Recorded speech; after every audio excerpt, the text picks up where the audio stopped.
ہر انسان کے لیے اس میں عبرت ہے، غور و فکر کرنے کی ضرورت ہے۔ کیسا درس دیا، کیسا پیارا جملہ آپ نے ارشاد فرمایا۔ آپ نے فرمایا کہ فَإِنْ أَعْطَيْتَهُ، اگر تم دے دو، فَاللَّهُ هُوَ الْمُعْطِي، تو دینے والا اللہ ہے، وَأَنْتَ الْمَأْجُورُ، اور تم کو اللہ کی بارگاہ سے اجر ملے گا، وَإِن لَّمْ تُعْطِهُ، اگر تم سے نہ دو تو فَالْمَانِعُ هُوَ اللَّهُ، تو نہ دینے والا حقیقتاً اللہ ہے، تم تو معذور ہو کہ اللہ نے تم کو اپنی صفت کے اظہار کے لیے اپنا ذریعہ نہیں بنایا، تم کو محروم کر دیا۔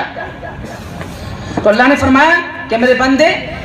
میری بارگاہ میں اس طریقے سے اپنی عاجزی کا اظہار کرو کہ ایاک نعبد، ہم تیری ہی عبادت کرتے ہیں، وایاک نستعین، اور تجھ سے ہی مدد طلب کرتے ہیں۔ تو اے انسانوں کو متنبع کر دیا گیا، مدد کہیں سے بھی آئے، نفع کہیں سے بھی پہنچے، فائدہ کہیں سے بھی پہنچے، لیکن ہرگز اس گمان میں مبتلا نہ ہونا کہ یہ فائدہ پہنچانے والی ذات، فائدہ پہنچانے والی چیز یہ ہے،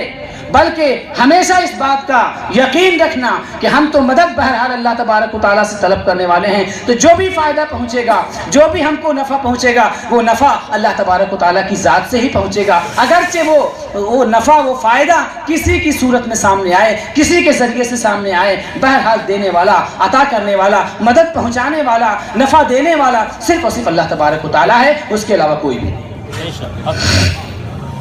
ایک بار پھر سے اس سورت کی جو آیتیں ابھی ہم نے پڑھی ہیں پھر سے غور کر لیتے ہیں۔ میں نے پہلے عرض کیا آپ کو کہ اس سورت کے بارے میں علماء نے فرمایا کہ یہ سورت ام القرآن ہے، قرآن کا خلاصہ ہے، کرکس آف دا ہولی قرآن، پورے قرآن کا خلاصہ ہے۔ یہ کیسے خلاصہ ہے؟ اس طریقے سے خلاصہ ہے کہ پورا قرآن اگر آپ پڑھ جائیں، یعنی الحمدللہ رب العالمین سے لے کر کے الناس تک، تو اس پورے قرآن کے اندر جن ٹاپکس کو ڈسکس کیا گیا ہے، وہ سورہ فاتحہ کے اندر جو بریفلی جن ٹاپکس کو ڈسکس کیا گیا ہے اس سے باہر نہیں ہے، آؤٹ آف دی کورس نہیں ہے کچھ بھی۔ چنانچہ آپ دیکھیے، اوپر سے شروع کیجیے، قرآن کریم کی آیتیں اگر پڑھیں گے آپ تو قرآن کریم میں جگہ جگہ اس بات کا تذکرہ ملے گا کہ ساری حمد اللہ کے لیے، اس کا تذکرہ یہیں سے شروع ہو جاتا ہے، الحمدللہ، الحمد سے۔ اس کے بعد ایک انسان جب لا الہ الا اللہ محمد رسول اللہ پڑھتا ہے کہ اللہ کے سوا کوئی معبود نہیں، اللہ کے سوا کوئی معبود نہیں، تو اللہ کے معبود ہونے کا اقرار تو بعد میں کرتا ہے، پہلے اللہ تبارک و تعالیٰ کی ذات کے موجود ہونے کا اقرار پہلے کرتا ہے، کیونکہ جو ذات موجود ہی نہیں ہوگی وہ معبود کیسے بنے گی؟ آپ عبادت کس کی کریں گے؟ کسی غائب کی عبادت کریں گے؟ کسی ایبسنٹ کی عبادت کریں گے آپ کہ جو موجود ہوگا اس کی عبادت کریں گے؟ تو سب سے پہلے انسان جب کسی کو معبود مانتا ہے، کہ اللہ کی ذات کو جب معبود مانتا ہے، تو معبود ماننے سے پہلے وہ اللہ کی ذات کو موجود مانتا ہے۔ اللہ نے فرمایا الحمدللہ، تمام حمد ہے اللہ کے لیے۔ تو اللہ تبارک و تعالیٰ نے لفظ اللہ کا ذکر کر کے اس بات کا اشارہ دے دیا کہ اللہ کی ذات موجود ہے، اللہ تبارک و تعالیٰ کی ذات موجود ہے۔ اور قرآن کریم آپ پڑھیں تو قرآن کریم میں کیا بحث ملے گی؟ یا تو اللہ کی ذات کا تذکرہ ہوگا، اللہ تبارک و تعالیٰ کی ذات کا تذکرہ ہوگا، یا اللہ تبارک و تعالیٰ کی صفات کا تذکرہ ملے گا، یا قیامت کے دن کا تذکرہ ملے گا، روز جزا کا تذکرہ ملے گا۔ پورے قرآن کو آپ پڑھ ڈالیے تو آپ کو جگہ جگہ یہ بات ملے گی کہ آپ کو اللہ کی بارگاہ میں لوٹ کر کے جانا ہے، وہاں حساب و کتاب دینا ہے، وہاں اللہ تبارک و تعالیٰ کے سوا کوئی دوسرا حاکم نہیں ہے، اس بات کا تذکرہ جگہ جگہ ملے گا۔ اللہ تبارک و تعالیٰ ہی ساری کائنات کا مالک ہے، اسی بات کا تذکرہ ملے گا قرآن کریم میں آپ کو۔ قرآن کریم پڑھیے تو اللہ تبارک و تعالیٰ کی عبادت کا تذکرہ جگہ جگہ ملے گا۔ قرآن کریم کی آیتیں پڑھیے تو اللہ سے ہی مدد مانگنے کا تذکرہ ملے گا آپ کو قرآن کریم کے اندر۔ اور قرآن کریم پڑھیے تو اس کے علاوہ اور کوئی چیز نہیں ملے گی کہ جگہ جگہ اللہ تبارک و تعالیٰ نے اپنے صراط مستقیم کا تذکرہ کیا ہوگا، سیدھا راستہ کیا ہے وہ بتایا ہوگا، سیدھے راستے پر چلنے کا فائدہ کیا ہے وہ بتایا ہوگا، سیدھے راستے کی پہچان کیا ہے وہ بتایا ہوگا۔ اور ساتھ ہی ساتھ اللہ تبارک و تعالیٰ نے قرآن کریم کی آیتیں پڑھیں گے تو اس میں یہود کا تذکرہ ملے گا اور نصارہ کا تذکرہ ملے گا، جیوس کا تذکرہ ملے گا، کرسچنز کا تذکرہ ملے گا کہ کرسچنز کیوں اللہ کے نافرمان ہوئے اور جیوس کیوں اللہ کے نافرمان ہوئے، اس بات کا تذکرہ ملے گا۔ اور قرآن کریم کا مطالعہ کر ڈالیے تو ہر جگہ نافرمانوں کے تذکرے کے ساتھ ساتھ ایمان والوں کا تذکرہ ملے گا کہ ایمان والے سیدھے راستے پر قائم ہوتے ہیں، وہی لوگ اللہ تبارک و تعالیٰ کے نیک بندے ہیں، اور انہی نیک بندوں کے راستے پر ہم کو چلنا چاہیے۔ سیدھا راستہ حقیقتاً وہی ہے، یہی قرآن کریم کے اندر سارا مضمون ہے، اس کے علاوہ دوسرا کوئی مضمون نہیں پایا جاتا ہے۔ تو ہم یہ کہہ سکتے ہیں کہ قرآن کریم کو اگر ہم بریفلی اس کے ٹاپک کو ڈسکس کریں تو ہم یہ کہہ سکتے ہیں کہ قرآن کریم میں یا تو الہیات کی بحث ہے، یعنی اللہ تبارک و تعالیٰ کی ذات، اس کی صفات اور آخرت قیامت سے متعلق چیزوں کا تذکرہ ہے، یا قرآن کریم کے اندر نبی کریم صلی اللہ تعالیٰ علیہ وسلم کی نبوت کا تذکرہ ہے، اور یا انبیاء و صدیقین و صالحین کا تذکرہ ہے اور ان کے راستے پر چلنے کی دعوت ہے۔ تو جو پورے قرآن کے اندر جتنے بھی ٹاپکس تھے، پچھلی امتوں کا تذکرہ ہے، پچھلے انبیاء کا تذکرہ ہے، تو قرآن کریم کے اندر جتنے بھی ٹاپکس تھے اللہ تبارک و تعالیٰ نے سارے ٹاپکس کو، سارے سبجیکٹس کو اس آیت کریمہ کے اندر جمع کر دیا، اگرچہ بریفلی صحیح، اشارہ ہی کرتے ہوئے صحیح، لیکن سارے مضامین کو اللہ تبارک و تعالیٰ نے اس صورت کے اندر جمع کر دیا۔ اسی بنیاد پر علماء کرام نے فرمایا ہے کہ یہ قرآن کریم کی جو صورت ہے یہ ام القرآن ہے۔ تو میں نے عرض کیا کہ اللہ کہہ کر کے اللہ نے اپنے موجود ہونے کا تذکرہ کیا، اس کے بعد اللہ تبارک و تعالیٰ نے رب العالمین کہہ کر کے اپنی صفت کا تذکرہ کیا، اپنے اسماء حسنہ کا تذکرہ کیا۔ اللہ تبارک و تعالیٰ کے اچھے نام ہیں، 99 اچھے نام ہیں، ان میں سے ایک صفت کا تذکرہ اللہ نے کر دیا، رب العالمین، اللہ سارے جہان کا رب ہے۔ اللہ تبارک و تعالیٰ نے اپنی صفات کا تذکرہ کر دیا الرحمن الرحیم کہہ کر کے۔ اللہ تبارک و تعالیٰ نے مالک یوم الدین کہہ کر کے اس بات کا اعلان کر دیا کہ قیامت کے دن کا، روز جزا کا مالک میں ہی ہوں، اور ساتھ ہی یہ بھی درس دے دیا کہ یہ مت سمجھنا کہ دنیا میں یوں ہی تم بیکار پیدا کر دیے گئے ہو، بلکہ اللہ کی بارگاہ میں پلٹنا ہے، پلٹ کر کے تمہیں اپنے کیے کا حساب و کتاب دینا ہے۔ جب حساب و کتاب ہوگا تو اچھا حساب، رزلٹ تمہارا اچھا نکلے گا یا خراب نکلے گا، جب رزلٹ اچھا یا خراب نکلے گا تو پھر انجام بھی اچھا ہوگا یا برا ہوگا۔ یہیں سے یہ بھی پتہ چل گیا کہ وہ جنت ملے گی یا جہنم ملے گی، اس بات کا بھی تذکرہ ہو گیا اس کے اندر۔ تو ان تمام قرآن کریم کے اندر جتنے بھی ٹاپکس تھے، ان تمام ٹاپکس کو اللہ تبارک و تعالیٰ نے اس سورہ پاک کے اندر سمو دیا۔ تمام اللہ تبارک و تعالیٰ کی جو عظمتیں ہیں، تمام عظمتوں کا اقرار کر لیا آپ نے۔ پورے دین کا جو کانسیپٹ ہے وہ آپ کی آنکھوں کے سامنے کھل گیا۔ جب اب اس کے بعد اللہ تبارک و تعالیٰ نے ارشاد فرمایا، کیا میرے بندے، جب تم نے اس بات کو تسلیم کر لیا کہ ساری حمد میرے لیے، میری ذات کو پہچان لیا، میرے ناموں کو پہچان لیا، میری صفات کو پہچان لیا رحمان الرحیم پڑھ کر کے، میری عظمت کا اعتراف کر لیا مالک یوم الدین کہہ کر کے، تم نے اس بات کا اعتراف کر لیا کہ میری بارگاہ میں پلٹ کر کے آنا ہے اور حساب و کتاب دینا ہے مالک یوم الدین کہہ کر کے، تو میرے بندے پھر اپنی عاجزی کا اظہار کرو میرے سامنے، انتہا درجے کی عاجزی کا اظہار کرو اور یہ کہو کہ ایاک نعبد و ایاک نستعین، مولا ہم صرف تیری عبادت کرتے ہیں اور صرف تجھ سے مدد چاہتے ہیں۔ اور اے میرے بندے، عظمتوں کے اعتراف کے بعد جب تم نے اپنی بندگی کا نذرانہ میری بارگاہ میں پیش کر دیا، اپنی عاجزی کا نذرانہ مکمل طور سے پیش کر دیا، تم نے اپنی ذات کو مکمل طور سے میری بارگاہ میں سرنڈر کر دیا، میری چوکھٹ پہ تم پڑ گئے، تم نے اپنا سر میری چوکھٹ پہ ڈال دیا، تو میرے بندے جب تم نے اپنے آپ کو اتنا جھکا دیا ہے تو میں تو جھکنے والوں کو بلند کر دیا کرتا ہوں، میں تو جھکنے والوں کو بلند کر دیا کرتا ہوں۔ اسی لیے اللہ کے رسول صلی اللہ علیہ وسلم کا ارشاد ہے کہ من تواضع للہ رفعہ اللہ، جو اللہ تبارک و تعالیٰ کے لیے جھکتا ہے اللہ اسے بلند کر دیتا ہے۔ تو میرے بندے جب تم میری بارگاہ میں اس قدر جھک گئے ہو تو اللہ کی بارگاہ سے آئی یہ ندا آئی کہ اللہ تبارک و تعالیٰ کی بارگاہ سے یہ ندا آئی بندوں کے لیے کہ بندے مانگو، اب مانگو، اب دعا کا وقت آ گیا ہے۔ جب تم نے مکمل طور سے سرنڈر کر دیا، تم نے یہ تسلیم کر لیا کہ اس پوری کائنات میں کوئی میرا ہے ہی نہیں، نہ میرا کوئی سہارا ہے، نہ میرا کوئی مددگار ہے، نہ میری کوئی ضرورت پوری کرنے والا ہے، نہ میرا کوئی رزاق ہے، نہ میرا کوئی خالق ہے، نہ میرا کوئی مالک ہے، ساری میرے اوپر جتنے بھی احسانات ہیں، میرے اوپر جتنے بھی احسانات ہیں، میرے اوپر جتنی بھی کرم نوازیاں ہیں، وہ ساری کرم نوازیاں ایک ذات رب العالمین کی ہے، اللہ تبارک و تعالیٰ کی ہے۔ جب تم نے اس بات کا اعتراف کر لیا، مکمل طور سے میرے سامنے اپنے آپ کو جھکا دیا ہے، عاجزی کی انتہا کر دی ہے، تو میرے بندے جب تم اس قدر جھک گئے ہو تو اب مانگو، تمہارے لیے دعا کا وقت آ گیا ہے۔ اب سوال پھر سے پیدا ہوا، بندہ تو اس کی عقل چھوٹی، انسان کی عقل چھوٹی، انسان اپنے بارے میں دنیا کے معاملات میں صحیح فیصلہ نہیں کر پاتا، تو آخرت کے معاملے میں خاص طور سے پھر بارگاہ مانگنے والی ایسی ہو جو سب سے سخی بارگاہ ہو، سارے خزانے جس کے پاس ہوں، وَلِلَّهِ خَزَائِنُ السَّمَاوَاتِ وَالْأَرْضِ، اللہ ہی کے لیے ہے زمین و آسمان کے خزانے، سارے خزانے جس کے پاس ہیں، اس کی بارگاہ میں کھڑے ہو کے مانگنا ہے، تو کہیں ایسا نہ ہو کہ بہت چھوٹی چیز کوئی مانگ لے، کہیں کوئی بہت معمولی چیز مانگ لے۔ تو اللہ نے پھر بندوں کی رہنمائی فرمائی، بندوں کو پھر سکھایا کہ میرے بندے مانگنا تو کیا مانگنا، ذرا ہوش و حواس سے مانگنا، ذرا اپنے قلب و عقل کو کھول کر کے مانگنا، ایسی چیز مانگنا کہ جس کے اندر سارا خیر جمع ہو جائے، ایسی چیز مانگنا جس کے اندر ساری نعمتیں جمع ہو جائیں،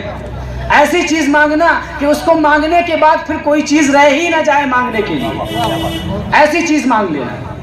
اللہ نے پھر خود ہی بندوں کو سلیقہ سکھایا کہ بندوں جب مانگنے کا وقت آ گیا ہے تو مجھ سے مانگنے کا سلیقہ بھی سیکھ لو، کیا مانگنا ہے وہ بھی سیکھ لو، کہو اہدنا الصراط المستقیم، اے مولا تو ہم کو صراط مستقیم عطا فرما،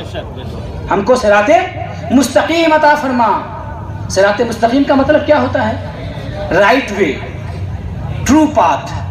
صحیح راستہ، سیدھا راستہ، سچا راستہ، کیا دنیا کا، آخرت کا نہیں، اس کو کامن رکھیے،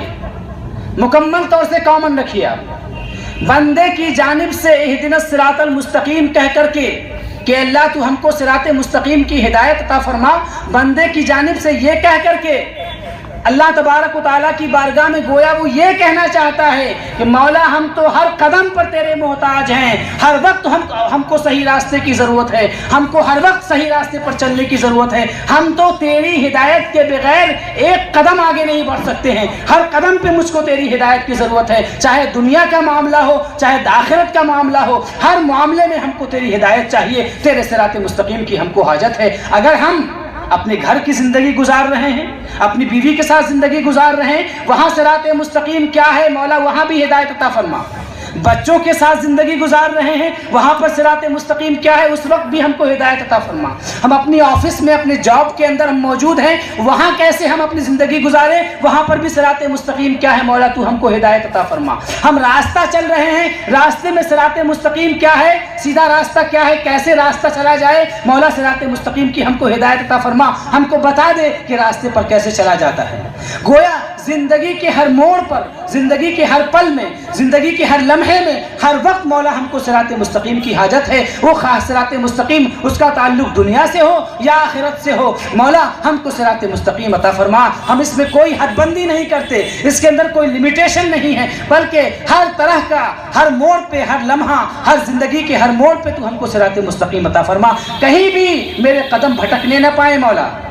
مولا کسی بھی معاملے میں ہمارے قدم بھٹکنے نہ پائیں، چاہے ہماری عبادت ہو، عبادت میں بھی ہم کو صراط مستقیم عطا فرما، ہمارا اخلاق ہو، اس اخلاق میں بھی ہم کو صراط مستقیم عطا فرما، ہمارے معاملات ہوں، ان معاملات میں بھی ہم کو صراط مستقیم عطا فرما،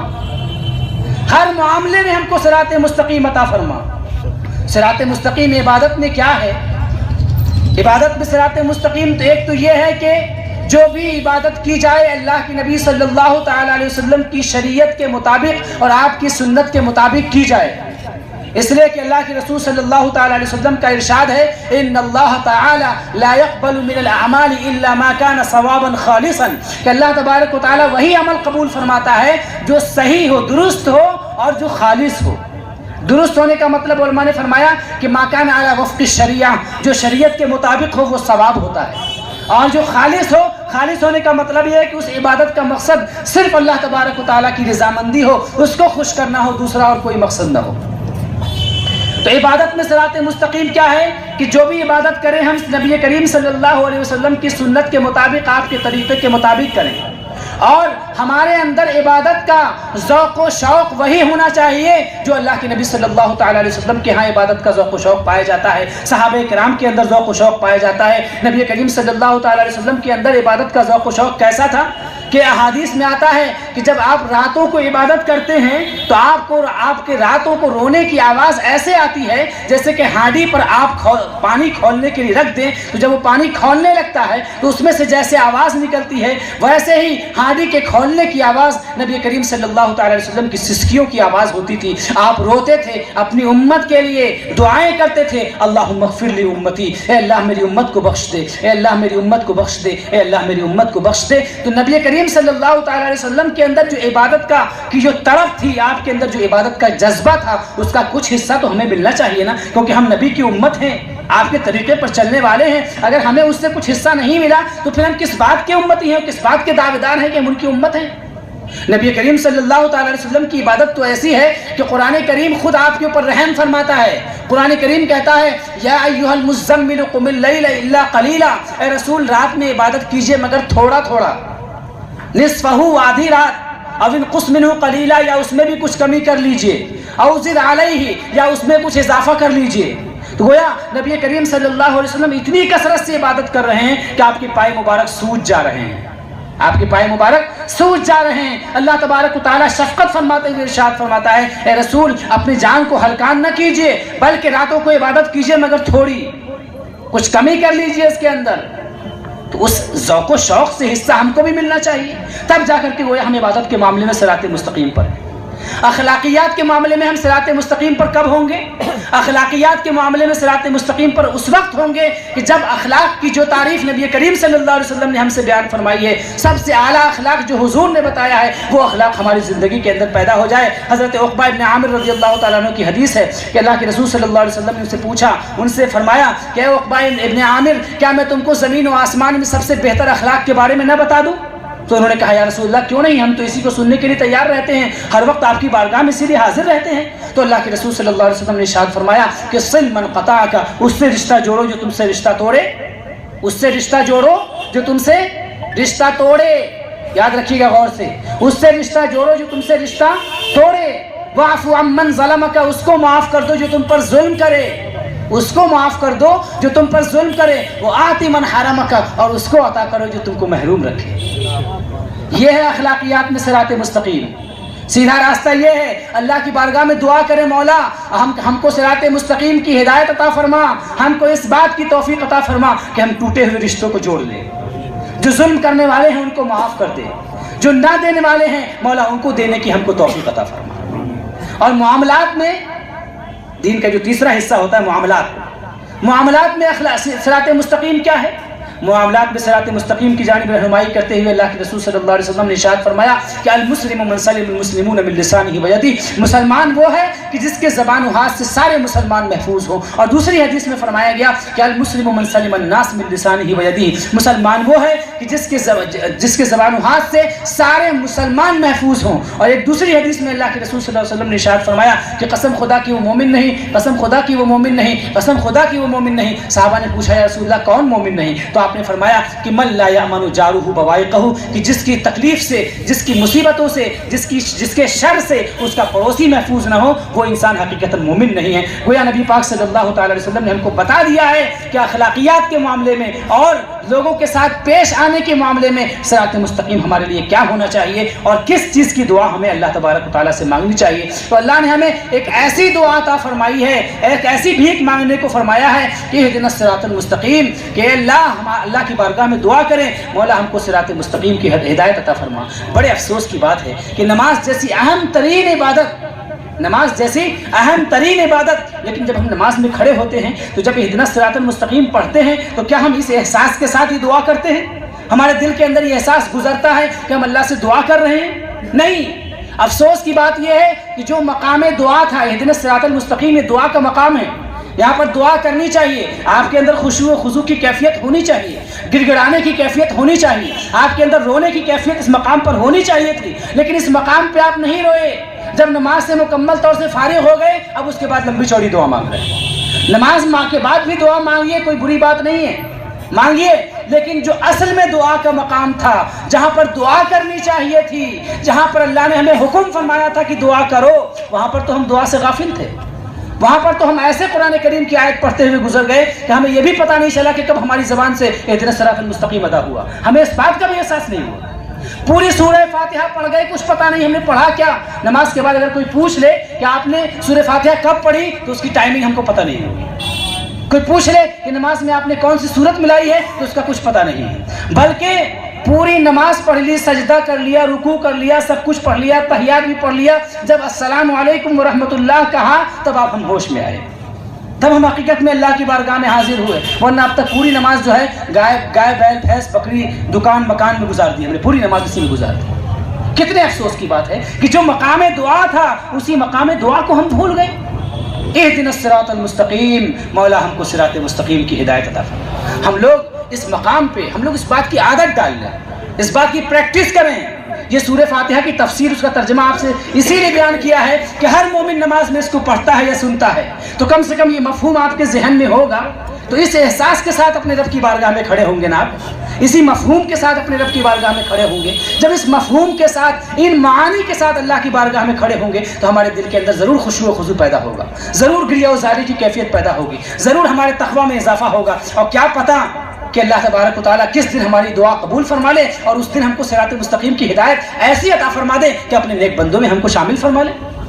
اہدنا الصراط المستقیم، میری بارگاہ میں دعا کرو کہ مولا ہم کو صراط مستقیم کی ہدایت عطا فرما۔ اب یہاں پر چونکہ ایک مسئلہ بہت بڑا ہے، ہر آدمی صراط مستقیم کا دعوے دار ہے، سیدھا راستہ ہمارا ہے، سیدھا راستہ ہمارا ہے، سیدھا راستہ ہمارا ہے۔ اللہ تبارک و تعالیٰ نے فرمایا جھگڑنے کی کوئی ضرورت نہیں ہے، سمپل سی اللہ نے نشانی بتا دی ہے، اس نشانی کو یاد کر لو، آپ کو پتہ چل جائے گا سیدھا راستہ کس کا ہے۔ صراط الذین انعمت علیہم، دراصل صراط مستقیم کا ایکسپلینیشن ہے جو آگے آ رہا ہے کہ صراط مستقیم ہے کیا، کوئی آپ کو کنفیوز نہ کرے۔ صراط الذین انعمت علیہم، ان لوگوں کا راستہ جن پر تیرا انعام ہوا ہے،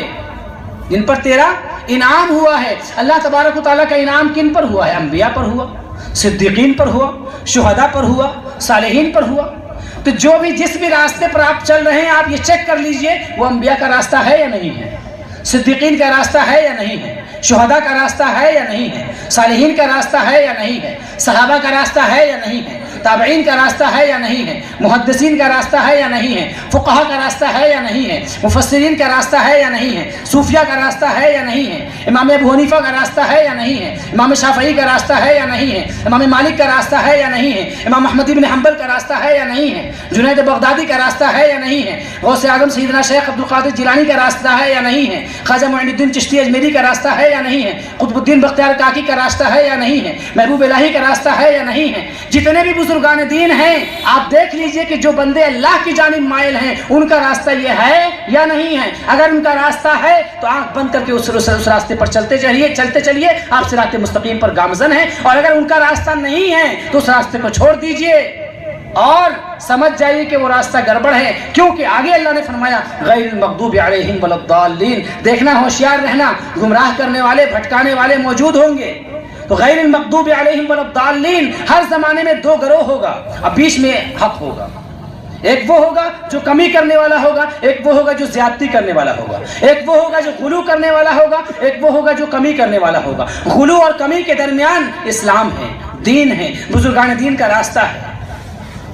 غیر المغضوب علیہم ولا الضالین، مولا نہ ان لوگوں کے راستے پر چلا جن پر تیرا غضب اترا ہے، اور نہ ان لوگوں کے راستے پر چلا جو لوگ تیرے راستے سے بھٹک گئے ہیں۔ تو جب بھی میری بارگاہ میں آؤ تو اللہ کی میری بارگاہ میں کھڑے ہو کر کے صراط مستقیم کی ہدایت مانگو، ان لوگوں کے راستے پر چلنے کی توفیق مانگو جو میری طرف مائل ہیں، جو میرے خاص بندے ہیں۔ اور ساتھ ہی ساتھ چونکہ یہ دنیا ہے، دنیا میں اچھے لوگ بھی ہیں، برے لوگ بھی ہیں، تو اگر نیکوں کی صحبت کی دعا مانگ رہے ہو تو ساتھ ہی ساتھ یہ بھی دعا مانگو کہ مولا بری صحبت سے ہم کو بچا کر کے رکھنا، بری صحبت سے ہم کو بچا کر کے رکھنا، اس لیے کہ نیکوں کی جو صحبت ہے وہ اس مجلس کی مثال جو ہے عطر فروش کی ہے کہ عطر بیچنے والے کے پاس آپ جائیں گے، آپ اس سے عطر خریدیے یا نہ خریدیے، جب تک اس کی مجلس میں رہیے گا کم سے کم خوشبو میں ڈوبے رہیے گا، جب تک اس کے ساتھ رہیے گا خوشبو میں ڈوبے رہیے گا، وہاں سے نکل کے باہر آئیے گا تب بھی کچھ نہ کچھ خوشبو ملے گی، آپ کو خوشبو باقی رہے گی۔ اور بروں کی صحبت، بروں کی جو مجلس ہے، بروں کی جو کمپنی ہے، بری کمپنی جو ہے، اس کی مثال بھٹی میں لوہار کی سی ہے کہ لوہار کے پاس اگر آپ جائیں گے، اس کی بھٹی میں آپ جائیں گے تو اگرچہ اس کی آگ آپ کے کپڑے کو نہ جلائے لیکن اس کا دھواں آپ کے کپڑے کو تو خراب کرے گا ہی۔